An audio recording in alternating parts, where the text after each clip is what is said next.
সবার দৃষ্টি এখন লন্ডনে। বাংলাদেশের রাজনৈতিক ইতিহাসে এক সম্ভাব্য মোড় পরিবর্তনের দিন আজ। লন্ডনের ঐতিহ্যবাহী ডরচেস্টার হোটেলে মুখোমুখি বসছেন অন্তর্বর্তী সরকারের প্রধান উপদেষ্টা ডক্টর মোহাম্মদ ইউনূস ও বিএনপির ভারপ্রাপ্ত চেয়ারম্যান তারেক রহমান। স্থানীয় সময় সকাল ৯টা থেকে ১১টা। এই ২ ঘন্টার বৈঠকে কি হতে যাচ্ছে, আলোচনায় কি কি থাকছে এবং এই সংলাপ কি খুলে দিতে পারবে নতুন সম্ভাবনার দরজা, এসব প্রশ্নই এখন ঘুরপাক খাচ্ছে রাজনৈতিক অঙ্গনে। যুক্তরাজ্যে সরকারি সফর করছেন ডক্টর মোহাম্মদ ইউনূস, আর দীর্ঘদিন ধরেই লন্ডনে অবস্থান করছেন তারেক রহমান। এই দুই নেতার 1-to-1 মিটিং হবে বলে নিশ্চিত করেছেন প্রধান উপদেষ্টার প্রেস সচিব শফিকুল ইসলাম। অন্যদিকে বিএনপির তরফ থেকেও মিলেছে একই বার্তা। এই বৈঠকটি হতে পারে রাজনৈতিক অচল অবস্থা নিরসনের প্রাথমিক ধাপ। বৈঠকের আগেই লন্ডনে পৌঁছেছেন বিএনপির স্থায়ী কমিটির সদস্য আমির খসরু মাহমুদ চৌধুরী। যুক্তরাজ্যে বিএনপির অন্য সিনিয়র নেতারাও থাকতে পারেন বলে জানা গেছে। সব মিলিয়ে এই বৈঠক ঘিরে চলছে টানটান উত্তেজনা ও ব্যাপক কৌতূহল। আজকের এই বৈঠকে যেসব ইস্যু আলোচনায় আসতে পারে তা নিয়ে কৌতূহল গোটা রাজনৈতিক মহলে। বিশ্লেষকরা বলছেন, আলোচনার অন্যতম বিষয়বস্তু হতে পারে জাতীয় নির্বাচনের সময়সীমা।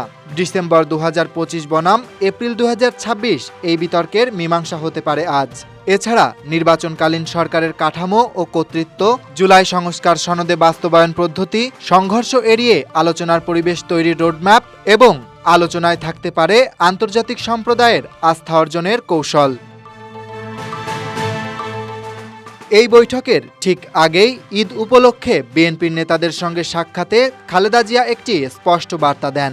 তিনি বলেন, বিতর্ক নয়, দরকার নির্বাচন, সংঘর্ষ নয়, দরকার সহযোগিতা। রাজনৈতিক বিশ্লেষকদের মতে এটি একটি কৌশলী অবস্থান, যা আলোচনার পথ সুগম করেছে। আজকের এই বৈঠক দীর্ঘদিনের প্রস্তুতির ফল। বিএনপি আলোচনার মাধ্যমে যে এগোতে চাইছে তা ইতিবাচক। এই বৈঠক হতে পারে ব্রেকিং দ্য আইস।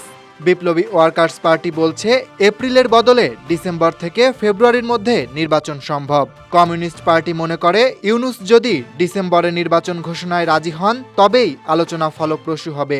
এদিকে নাগরিক ঐক্য বলছে, তারিখের সমাধান হলে সব সমস্যার সমাধান সহজ হবে।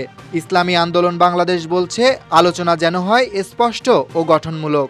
বিভিন্ন বিভাজনের মধ্যেই আজকের এই বৈঠক। এখন দেখার বিষয়, এই বৈঠক সেই সময়ের ব্যবধান ঘুচিয়ে একটি গ্রহণযোগ্য সমাধান এনে দিতে পারে কিনা। আজকের বৈঠকের আলোচ্যসূচি হয়তো বদলে দেবে বাংলাদেশের আগামী কয়েক বছরের ইতিহাস। সংলাপ সফল হলে হতে পারে একটি নতুন যুগের সূচনা, আর ব্যর্থ হলে তৈরি হতে পারে আরও এক অনিশ্চয়তার অন্ধকার। Dhaka express desk report.